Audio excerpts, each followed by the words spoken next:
All right. Well, we've got everybody joining us. So welcome. If you're in already, we're going to get started here in a moment on Inside the Institute, a hands-on look at the AI tech we use.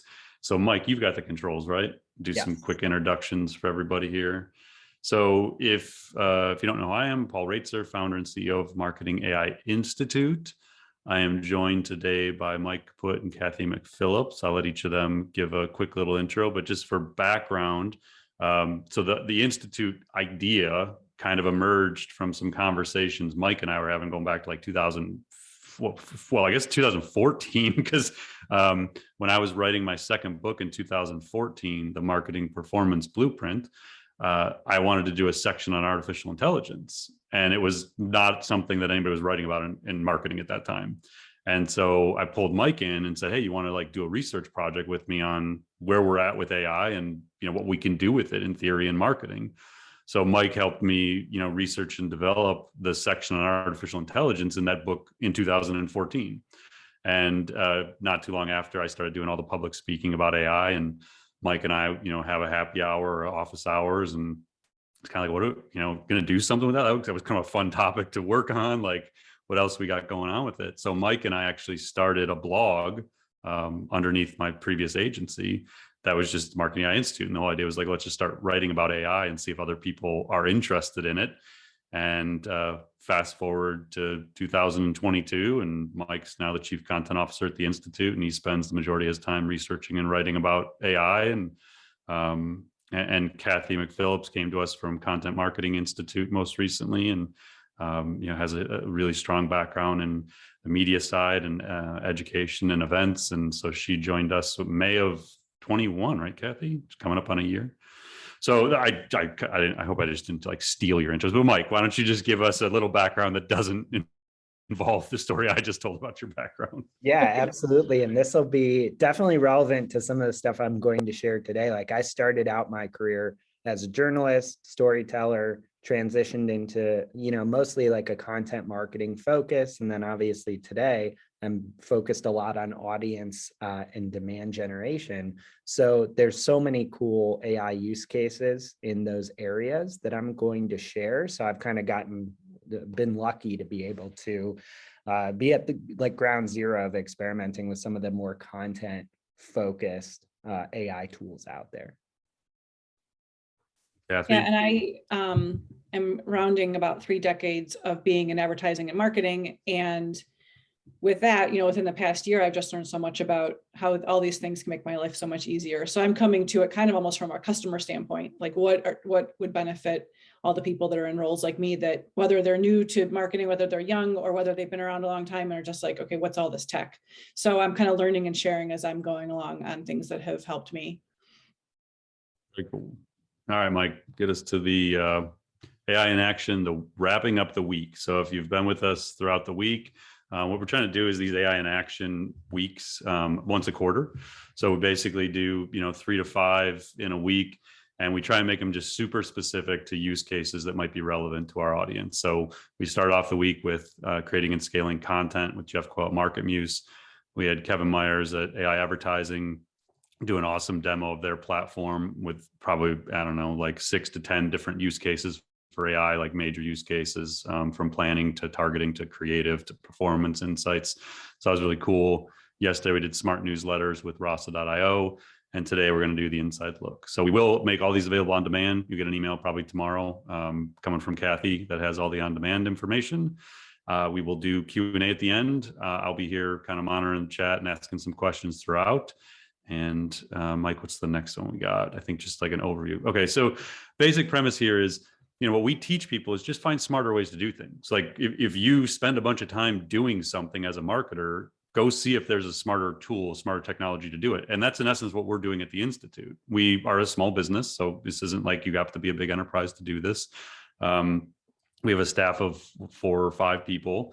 So we're constantly looking for ways to be more efficient in what we do, and specifically around content generation and marketing, and personalization of marketing.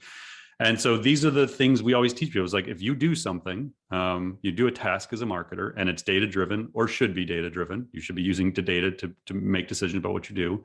it's repetitive. So over and over again, you have a process. You could define the 7 to 10 steps that you do to do the thing every time. And it's making a prediction about an outcome, a behavior, whatever it may be. It's like a lead score is a great example. Like you're trying to predict. So predictions are everywhere within marketing. We just don't think about what we do as making predictions. And so when we're looking at our own business, we're constantly looking at this kind of list of things and saying, okay, what are we doing that there might be smarter technology for? And so the idea for today's session was to take Mike and Cathy as practitioners and say, what are you actually using AI for? And let's just take a look at it. So that's what we've got today. I'm going to just kind of hang out and jump in with some questions here and there. But Mike and Cathy are just going to walk you through what, guys, about a half dozen or so technologies that we use at the Institute all the time, and just share them. These aren't sponsored things. Like, these aren't people paying us to do these demos. These are legit techs that we're just using to make our lives easier. So with that, I'll turn it over to Mike and Cathy and let them do their thing and walk you through some of these techs. And like I said, just if you got questions throughout, throw them in there. If not, we'll do Q&A at the end. But let's go ahead and get started, guys. Awesome. Well, a couple things. One, Paul, I don't know if you were cutting out or if I was cutting out, but if I'm cutting out, someone just wave and I'll just mute myself and you guys can just do my slides. And the other thing is this little off script, but you mentioned processes and documenting your processes. And that's one thing I've learned, in the past 10 months, 11 months, whatever it's been, that having that list or that checklist, even if it's just the smallest thing, has really helped me identify where I think I could use the most help and where it's just so obvious where a technology can kind of help me with that. Anyways, so if you don't know, Grammarly is powered by AI, and that's a very simple use case. I don't know what I did before I had Grammarly, and it's just the way it's different from other technologies is that it can go in and it can tell you, here's what's your audience, what's their level, how formal do you want to be? If you know me, I'm not super formal. So for me to write in a way that is formal just doesn't sound like me. And you can select these different things. And then on the next slide, you'll see just an example of me in a Google Doc where Grammarly was able to give me suggestions on a few different things. And it just goes deeper than, just an edit just in a Word or in a Google Doc.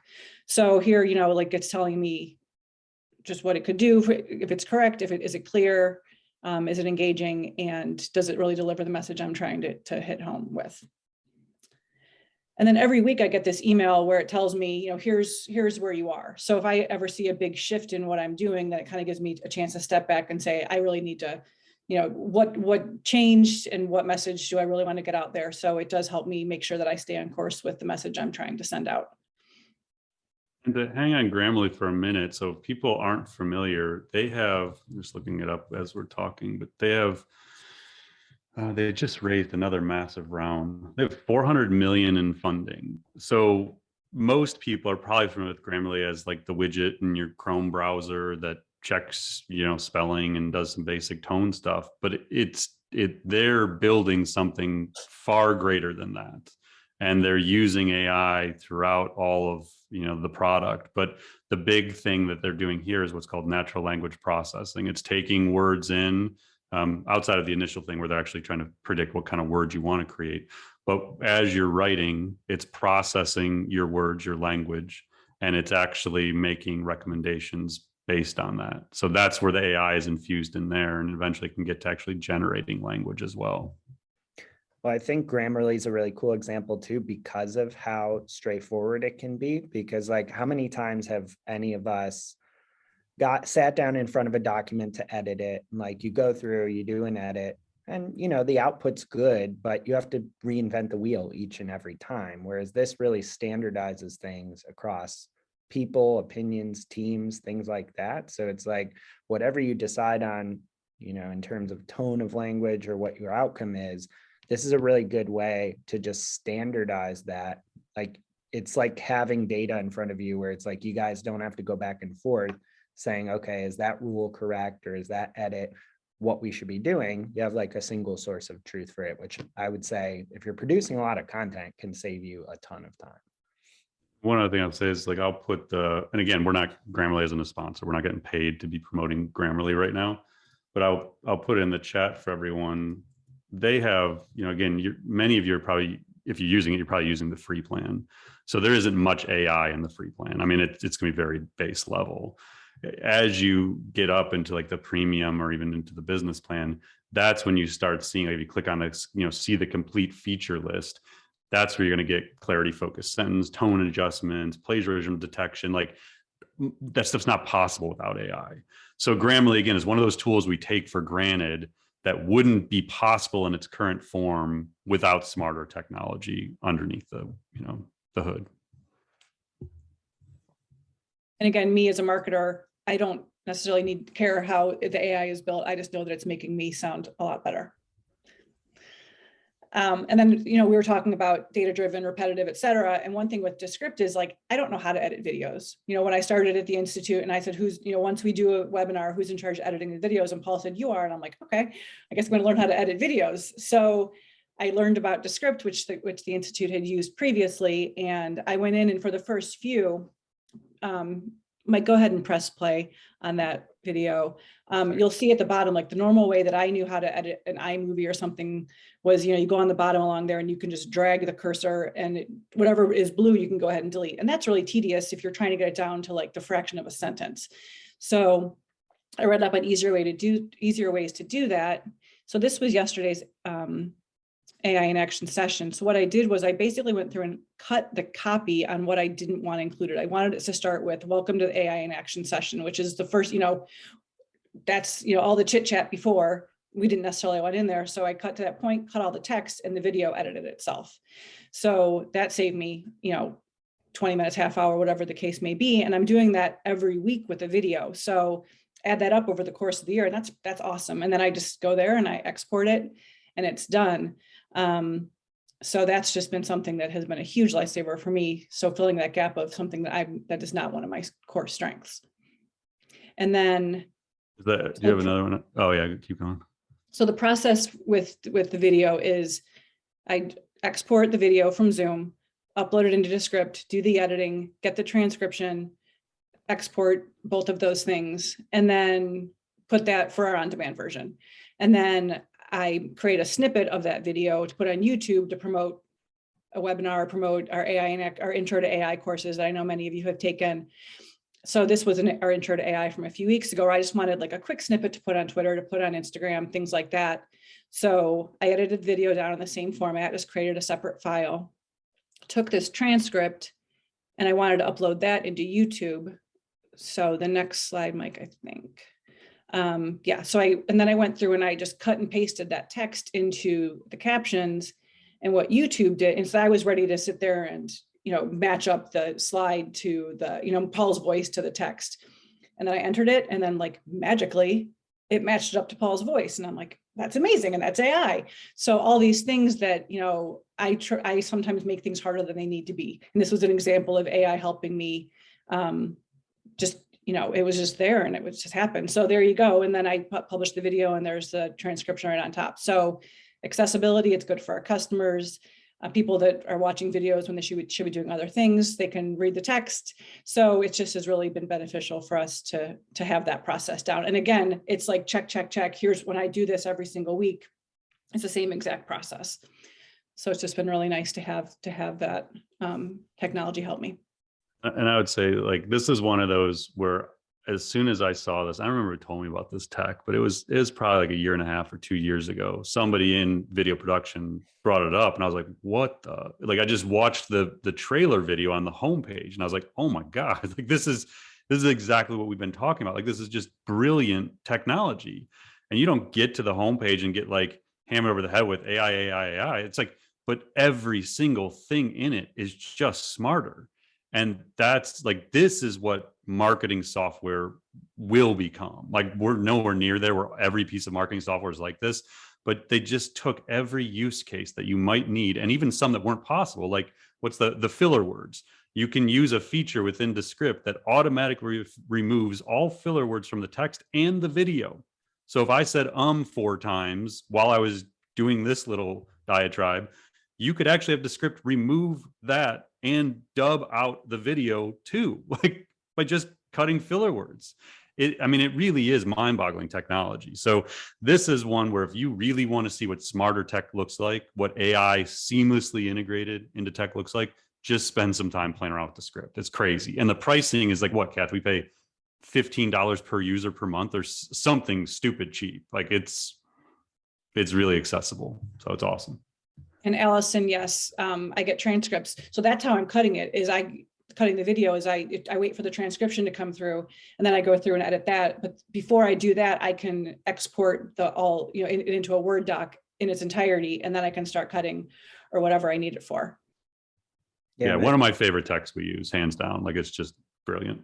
Totally. And I think too, it's one of those things that really illustrates that, okay, there's a really clear use case there. If you're doing any of this stuff, you should be doing it with smarter technology. But it's also for the people that are maybe saying, well, I don't do any video editing, I don't do any audio editing. It's like, what could this enable in your content program? I mean, could you be doing, instead of sitting down and having to write everything from scratch, could you be interviewing subject matter experts using a tool like this to then cut the audio, cut the video, and suddenly you're starting to be off to the races with, maybe you traditionally write and you've got your articles, but you are now kind of augmented to also be kind of a part-time producer, creator, or what have you. It's like, what could you do with this technology is also really important to consider.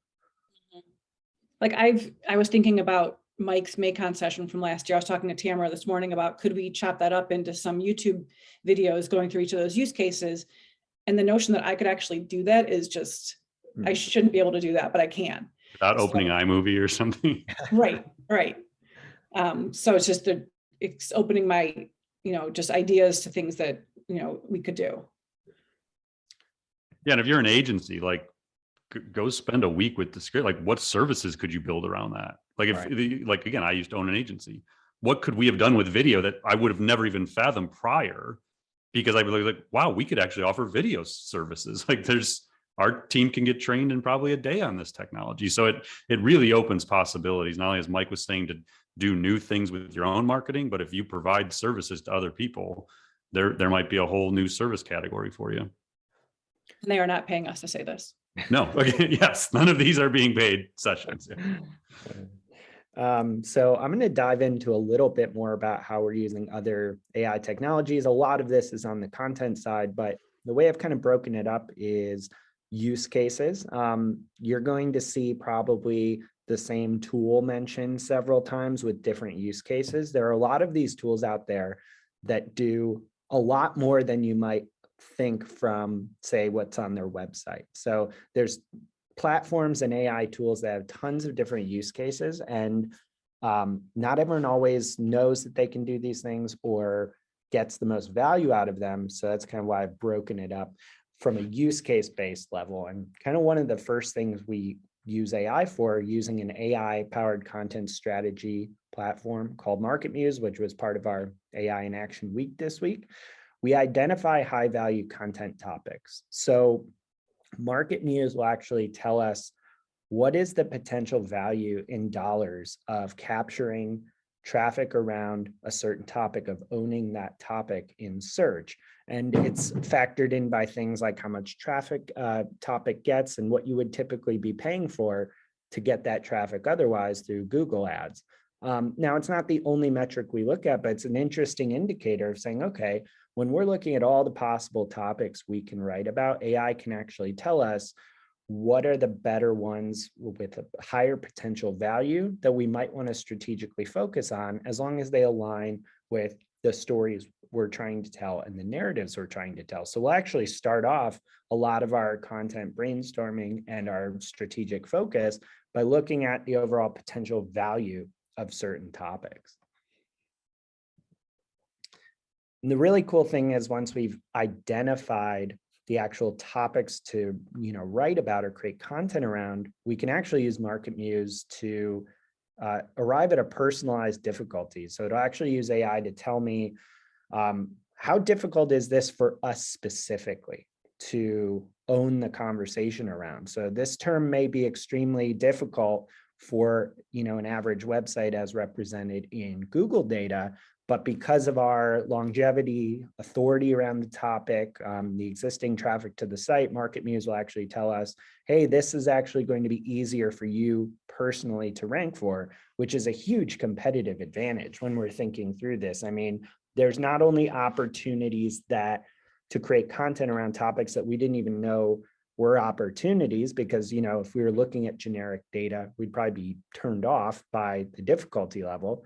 But also it helps us avoid things that we shouldn't be going after in the first place. We have lots of people writing about AI, for instance. There's a lot of huge companies that, frankly, we should just not even bother competing against for certain topics. So just having this level of insight into the why behind the content we're creating is huge. I mean, Paul, we had talked about this. Like, I started out my career in journalism. I started out as kind of a content marketer, on the agency side. And I would say at the beginning of that career, there wasn't a lot of science behind what are we writing, how are we writing it, why are we writing it. I mean, at best, you maybe had some like search volume that you were using, maybe a couple of more advanced SEO tools, which are still really helpful. But this level of strategy we can kind of bring to formulating a content strategy it wouldn't be possible without AI.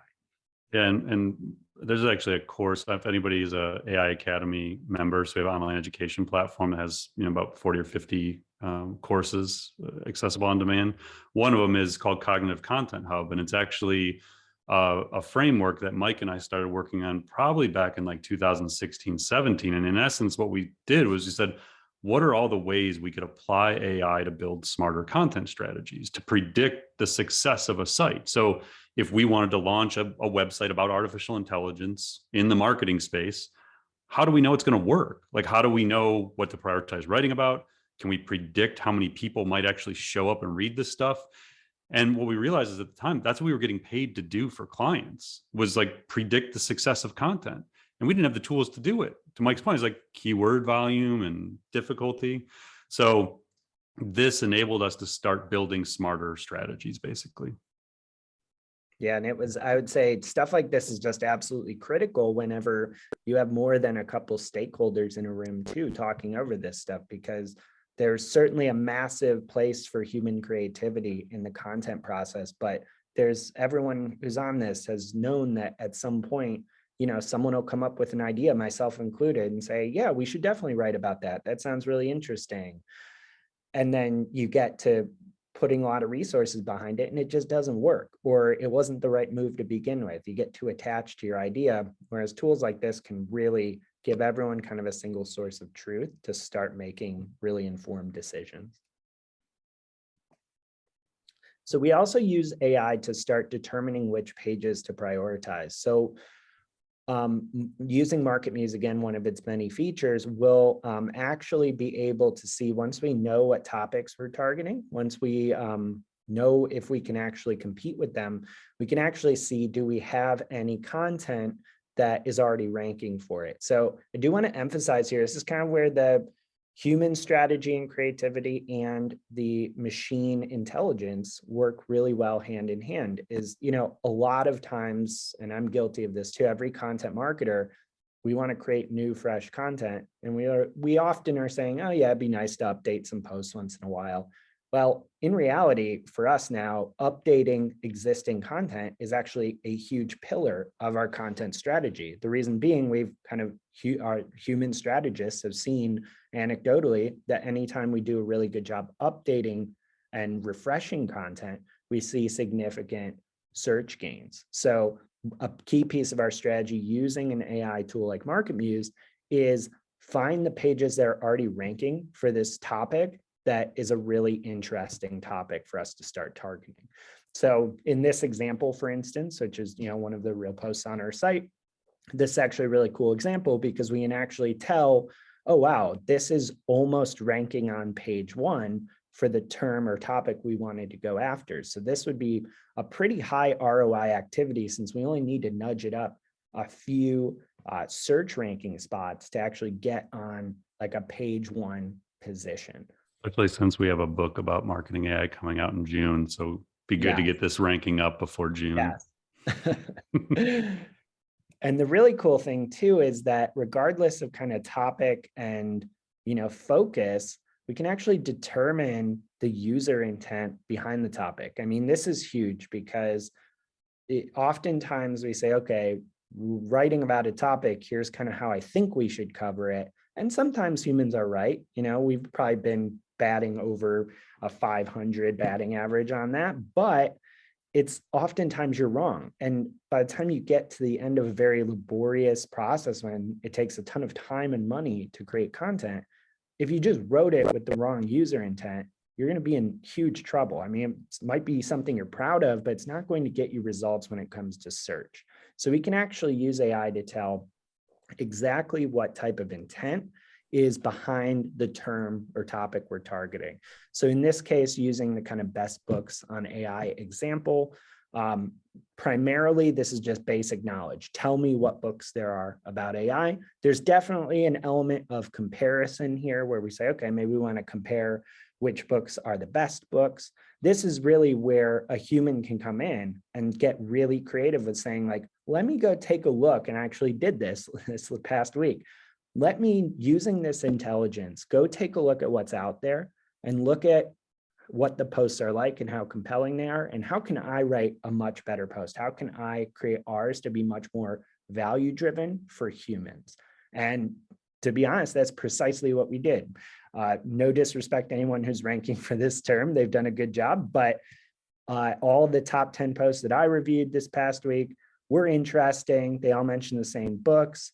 But they're just kind of a laundry list. They're kind of hard to go through and say like, okay, what are these about? Who are these for? So this time around, we actually restructured our post and added to it to not only be comprehensive, but to be organized in different reading tracks. So you have the best AI books for business leaders, the best AI books for people who are a little more technical, the best AI books for just total beginners. So then you actually are creating a ton of human-driven value using the insights that AI can give you. And I promise there are more than just market views on here. There's just a ton of use cases with that platform that we use to kind of drive the strategy before we actually get into creating content.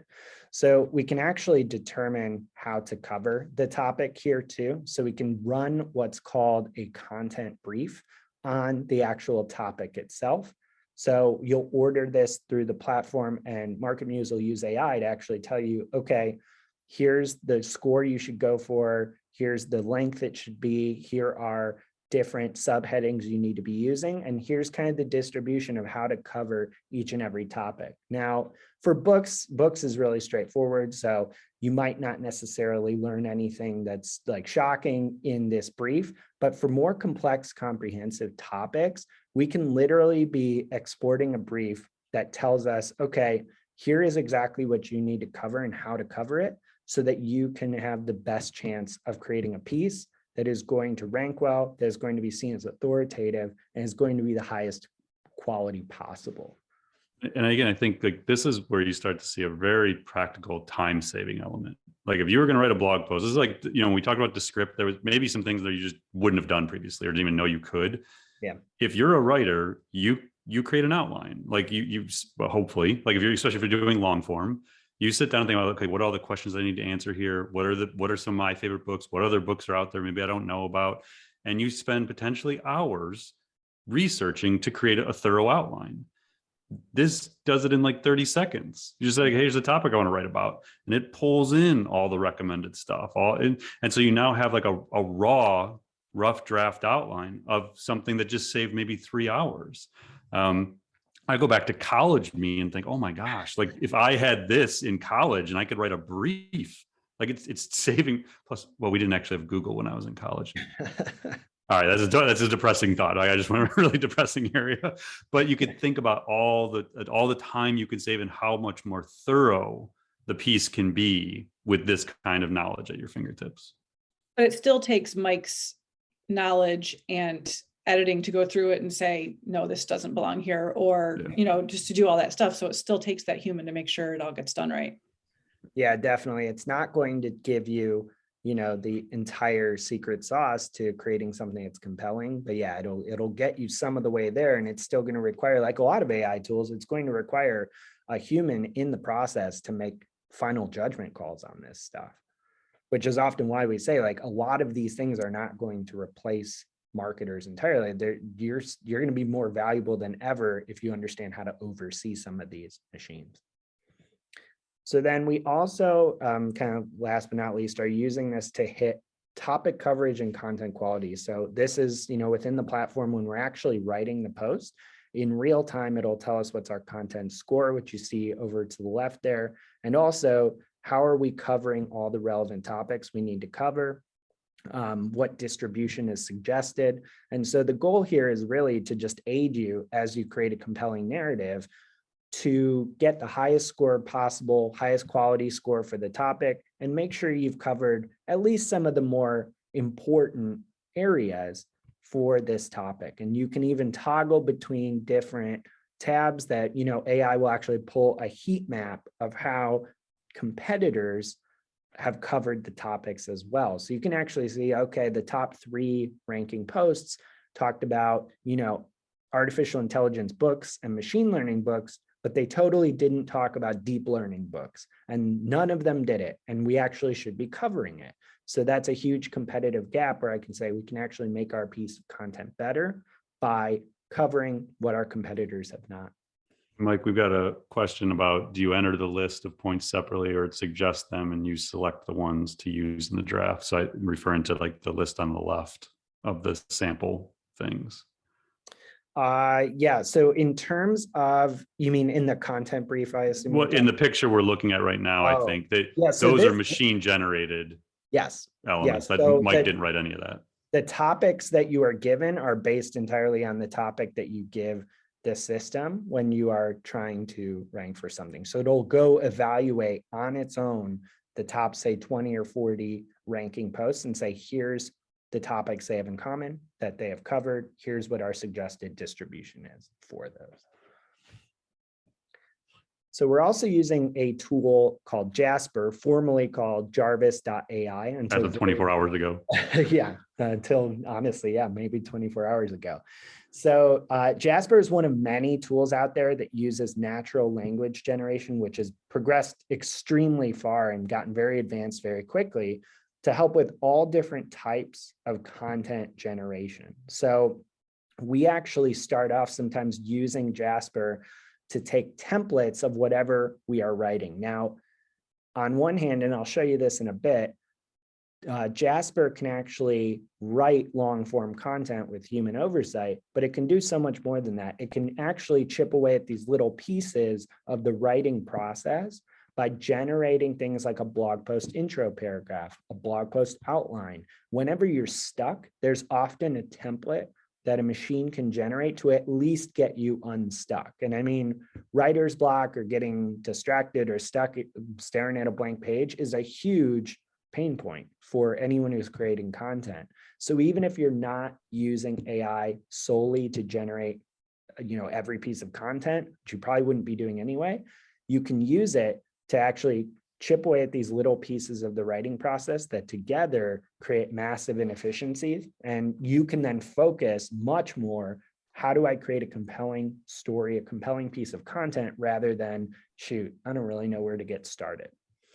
If I'm not mistaken, Mike, like it's been a few months since I've been in Jarvis/Jasper, but I want to say there was like 70 templates or something like that the last time. I mean, there's a lot of examples of things you can build. Yeah, this is just the first couple rows. If you jump into this all part within the actual dashboard, it's easily 50, 60, 70 different templates. And it covers a lot of different things, including advertising, email subject lines. You can see here product descriptions. So there's a lot of material you can work with, depending on what type of content you're creating. It's not just for blog posts. So we're also using Jasper in certain ways to actually generate content. So this is quick example of just some very short form content that Jasper can actually write for you. You literally tell it what's the title of the post or the section. You tell it what description or brief you want to cover in the section of content. It will actually, depending on where you place your cursor, will read the content before the part you're writing and use that as context for what you're trying to talk about. So we actually wrote pretty recently just a very high level post on, there was a lot of people asking what's the difference between customer success versus customer experience. So I wrote the intro to this, and most of the sections of that actual post were generated by Jasper, definitely human edited, and definitely a trial and error process, but one that's really interesting to be able to generate some or all of a post using only AI. And Paul, like we've talked about, with some of this kind of capability in Google Docs, with Grammarly having raised so much money, these models are getting so much better, so much faster. So even though it takes a lot of trial and error, and sometimes the machine will get stuck or repeat itself or generate gibberish, we've seen some impressive results with tools like this already, and they're only getting faster and smarter. Yeah, there was a study that I cited recently. I think you might be thinking of, Mike, it came from ARK Invest, and they were saying that if you're familiar with Moore's law, that the speed power of computer chips will double every 18 months. I think since like the 1950s, this has held true.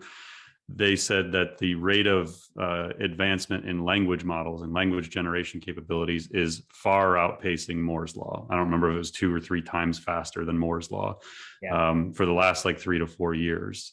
So in essence, what we're seeing here 12 months from now may dwarf what's possible. It's just going to be incredible what language models can do. Yeah, and we've seen an explosion of tools in this space. I mean, I think Cathy will talk about a couple more, but there's so many out there that are using these models to do really interesting things. So I've just got a couple more quick examples of kind of how we're using AI. And I did want to just point this one out really quick because it's so simple. So everything I talked about are all really interesting ways you could be using AI, but there's a lot to get started with. There's a lot to process, and you might be trying to wrap your head around oh my gosh, how does this all fit together? It's it can just start as simple as making something you're already doing a lot better. So we sometimes will hire freelancers or work with writers on our team where we say, hey, here's what I want you to write about. Let me know if you have any questions, and let me know when you're done. And inevitably, you're going to have a lot of questions, a lot of conversation, a lot of back and forth. We can literally now just hand people, say, a content brief from Market Muse and turn them loose on an outline and a brief that we know, if they follow it, will give us a high quality post that they can focus their creative writing abilities on and give us just the highest quality content, but they're going to follow the framework and hit the topics that we actually need. So instead of us having to have a call every time, or even if you provide people with templates, there's inevitably questions and things like that. This really is extremely helpful if you're doing any type of outsourced content. And there are other more enterprise class solutions, I would say,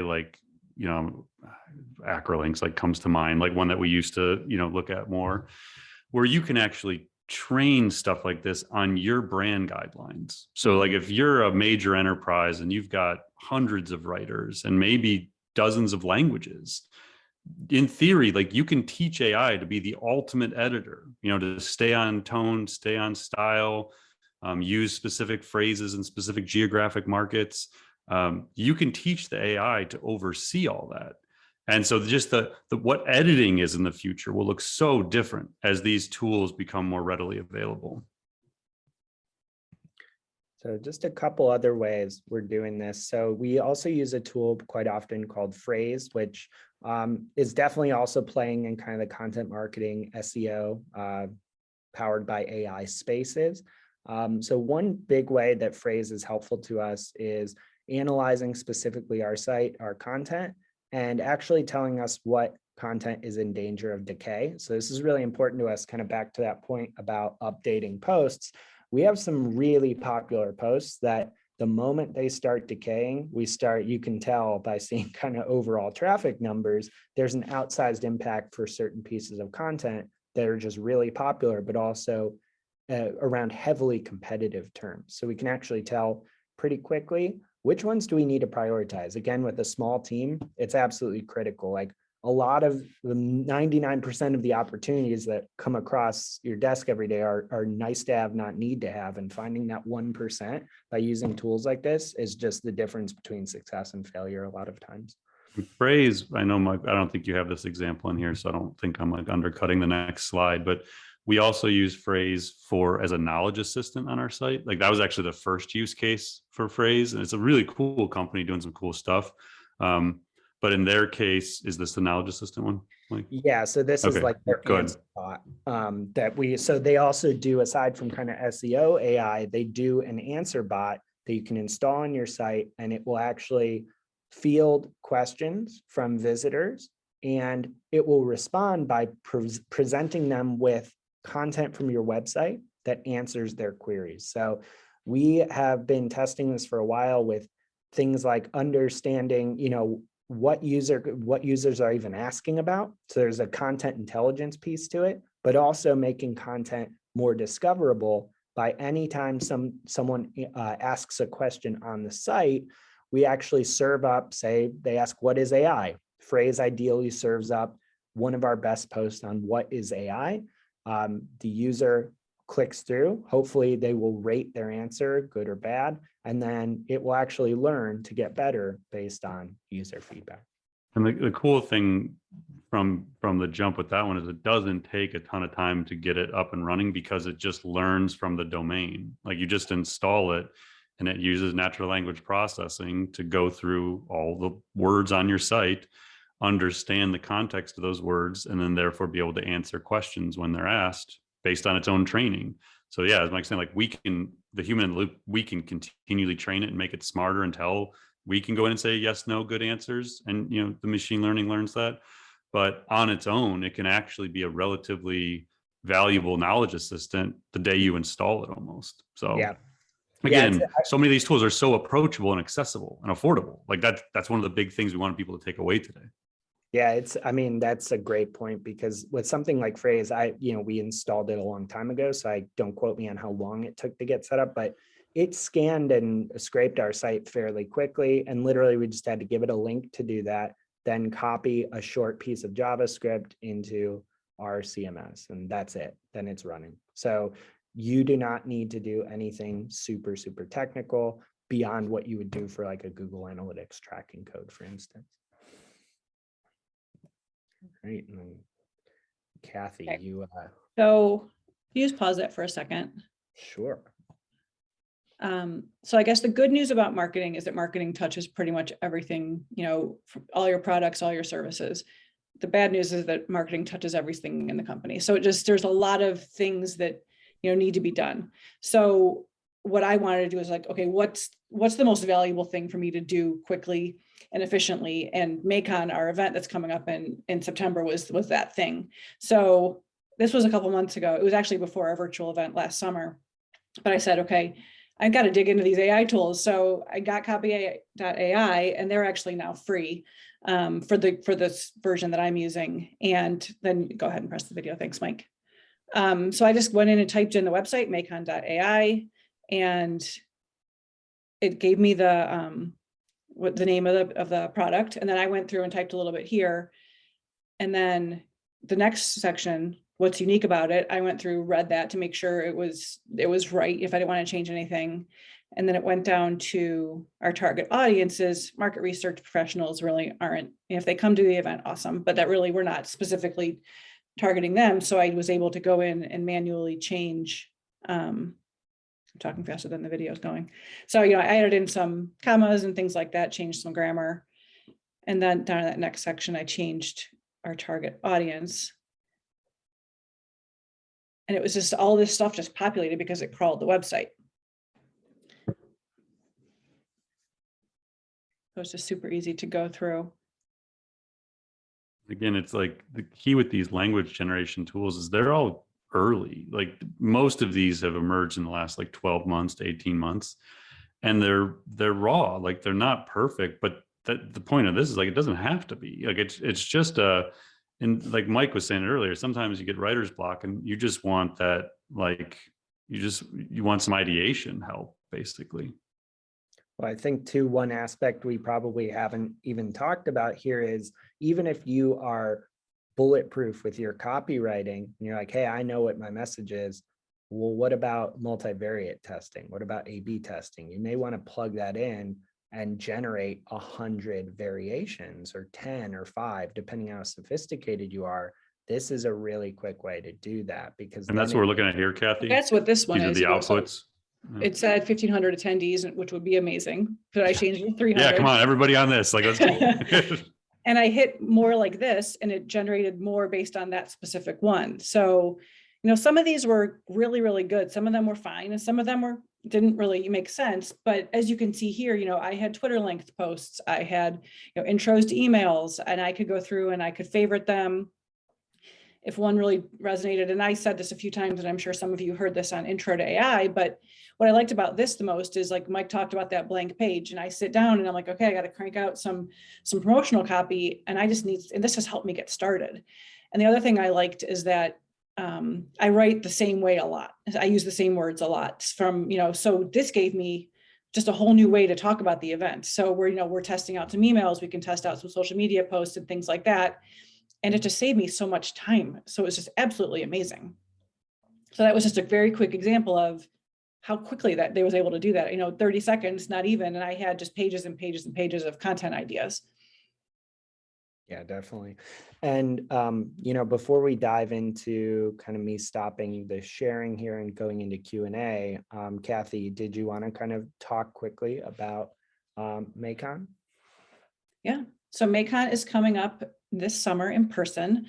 And it's just a great way, you know, I went 2019 as just an attendee, and I left there like, oh my gosh, there's just so much possible. So I know as the world's opening back up and we're excited to see each other and get together in person, this is a great opportunity for us to sit together and learn from people that are doing it, some practitioners from brands, from agencies who are coming in and saying, here's exactly what we did. And that's the nice thing about a community like ours, is that people aren't willing to, they're not saying like, here's my little secret and what I did. They really want to be like, go do this stuff. You know, we want to help you get better at your jobs and more efficient at your jobs. So you can do things like, you know, Paul talks about empathy and strategy and building your culture and things like that, that a computer's not going to be able to do for you.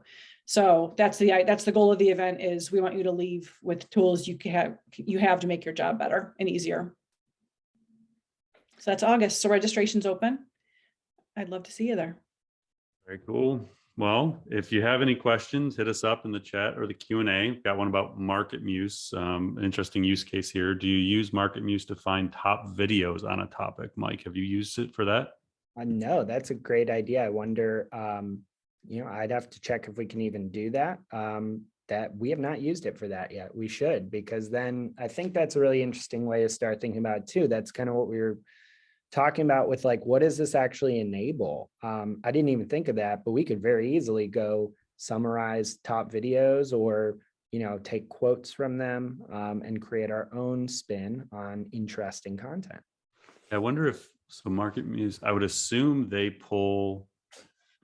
would index transcripts. I know they don't read audio, like they don't analyze audio or video images and things like that. It's possible, like somebody's probably built a tool to analyze video content. Like I know they have. But yeah, in that case, I'm not even sure how you do that, but I'm sure they index the transcripts at minimum. So, but yeah, there's a lot of times where we'll come up with like a use case for tech that the people who built it hadn't even thought of yet. So yeah, I mean that's kind of the whole idea of us doing all this work around just getting people to a base level understanding. Because once you understand what AI can do, your mind starts going with the things you do every day. And it's like, well, I wonder if somebody has used it for this or built a tool for that. And that's the whole idea here, is like we're in this discovery mode of what's possible with AI. So it's cool to get other people thinking about this. If you go to the website, if you go to the marketingaiinstitute.com website, if you type in AI plus content marketing, AI plus social media, Mike has done a lot of that legwork where he's actually found the tools for you. And it's just a starting point. As we find stuff, we add it. But if you have a specific use case, go look on the website or drop one of us a note. Yeah, definitely. If you can't find something, I'm sure we've written about it or recently read something about it. So don't hesitate to, you know, hit us up on social or email us. We'll definitely take time to get you whatever resources you need. Got a question here about a few examples of cases in which this technology might not work? Does it require specific inputs or data? So Mike, I mean, you may have some thoughts. The one that jumps to my mind, if we're just talking about AI in general and like common things people would try and apply it to, lead scoring, like I always come back to that. Like it was one of the earliest use cases for AI because it can AI just predicts things basically, and it can predict what a good lead looks like. Well, lead scoring tends to require a lot of customer conversions or like outcomes to learn what a good lead score is better than a good salesperson would. And so I know of specific instances where companies tried to institute lead scoring and the sales force very quickly was like, yeah, I'm not using it. Like we're better at this than the machine is. And in part of the case, it might be because they weren't educated on the need for them to train the machine. They may have assumed that the AI is supposed to be better, superhuman level day one, and it's not how AI works. So there's a lot of reasons why that could occur. Certainly language, like if you go into copy.ai or Hyperwrite or Jasper, or any of these tools, thinking is going to write it for you and you're done, you're going to be disappointed. Like you have to go in with an expectation of what the output's going to be. So I don't know if either of you have any other thoughts on just when it doesn't work.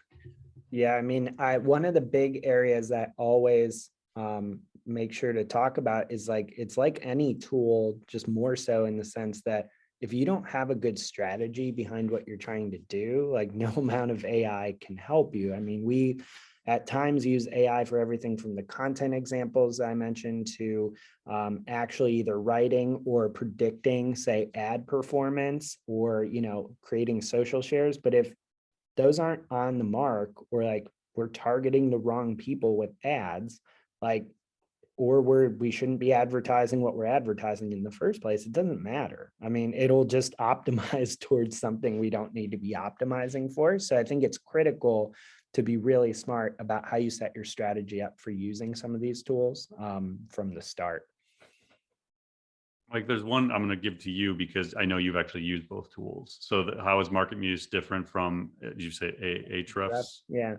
I know you've used both. Yeah, so there's definitely overlap that I've found between, I'm much more familiar with MarketMuse than with Ahrefs as just a disclaimer, but there's definitely some overlap. But yeah, Ahrefs is not doing anything like creating briefs for you, telling you exactly how to cover topics. There's not a ton that I've seen interesting around, say, personalized difficulties and things like that. So I've always viewed, it's possible, these existing really popular tools are a great reminder that, existing products are going to incorporate more and more AI and machine learning. So it's very possible Ahrefs is starting to do that. But I have not seen it really go beyond the traditional but very useful SEO research or keyword research that you would typically be using. It's still super helpful. You should be using something like that versus nothing at all, I would say. Allison had one about, are the AI tools you've covered today a good starter stack for content marketers? Are they any others I should explore? Do you get any thoughts there, Maya? I know you've spent the most time like thinking about tools at the different elements from planning to production to personalization. Any thoughts on that? Yeah, I mean, I kind of structured this intentionally to address that very thing. So I would say this is a pretty good starter set. If you can get really proficient with a few of the few tools I mentioned, I think you're going to go a long way towards being really, really pleased with how your content is working out. So I'd say yes, this is a good starter stack. Yeah, on the GPT-3 tools like Copy.ai, Jasper, Hyper, again, you can, I could sit here and list dozens of them. There's like over 300 of them. I think it's good to test a few of them, because they all work and they're all built on the same language model, but they work in different ways. They have different templates. And like we always say, like the best way to understand AI is to experiment with it. Like you really have to, us doing this is definitely a step forward for people to like see it in action, but you have to do it yourself. Like Cathy, I think you're the perfect example. You came from more on the corporate side, more that practitioner there. You probably weren't thinking or using AI too much until you came to that conference. And then I remember when you used a script for the first time, it was like, whoa, like I get it. Like, this is cool. And also there's that mentality for a lot of marketers and like, oh, I'm good at my job and I don't want technology to help, just to talk to Ann Hanley, about like, she's a content creator and she just treasures her work as she should, but she's like, I don't want technology to help me. And then after we talked to her, she's like, oh, I maybe can get an outline from something. So you don't need it to be everything, and it's not going to give you your final product, but if it might get started on some things.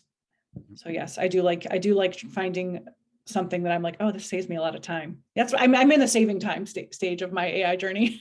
Which is where most people will start. Like, it can do transformative things in your business and create revenue acceleration. But for most people early on, you're trying to find some time. And even what like Mike was showing earlier with the ability to build briefs so quickly, it's not like Mike just like goes and hangs out on the beach like when he would have been writing the brief. He can just write 3 of them instead of 1, like in the same amount of time, work in the same amount of hours. He can just, triple his production and does great. Like, so over time, maybe he can spend more time on the beach. Like, that's our mentality, is how do we use AI to make our life better, be more human, like spend more time thinking about creativity. Like Cathy on LinkedIn, I know the one time you said how you used Copy.ai, I think it was, saved yourself a few hours. And instead you went on LinkedIn and actually connected with people who attended one of our recent Intro to AI sessions and engaged with the community. It's like, perfect. Like, redistribute those 3 hours to doing the thing the machine can't do. Yeah, I think there's a real argument to be made with this. That like, yeah, to your point, anytime I've saved time, and this has happened a lot more, I'd say in the second half of 2021, beginning of 2022, as we get better and more mature tools, every amount of time I save is either spent producing more content, which leads to great results, or it's amazing what you can do when you free up some mental bandwidth to be able to think about more higher value strategic items. We have a lot of those that we all wear a lot of hats in this business. And it's like that saying, spend a lot of time working in the business and not on the business. And it's like, if you can actually start freeing up, brain cycles to work on some of the longer term strategic items, it can really just move things forward in a massive way. And I think there was it was actually the Lex Friedman, Tim Urban. I just keep coming back to the podcast. So I listened to it all week. It's like 2.5 hours long. But Tim Urban was saying like this, it was talking about procrastination.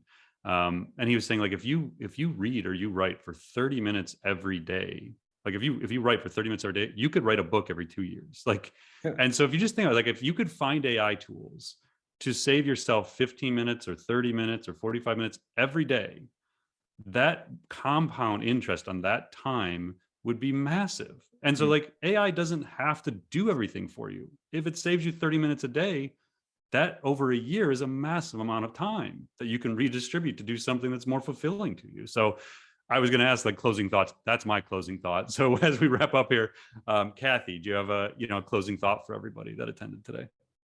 Just to try something. There are so many free trials out there that you could try it for 5, 10, 15, 14 days. Just go give it a shot. Like, I liked Copy.ai because that was the first one I used, but I liked Hyperwrite. I've tried them. I've bounced around a little bit and just see which one suits you the best.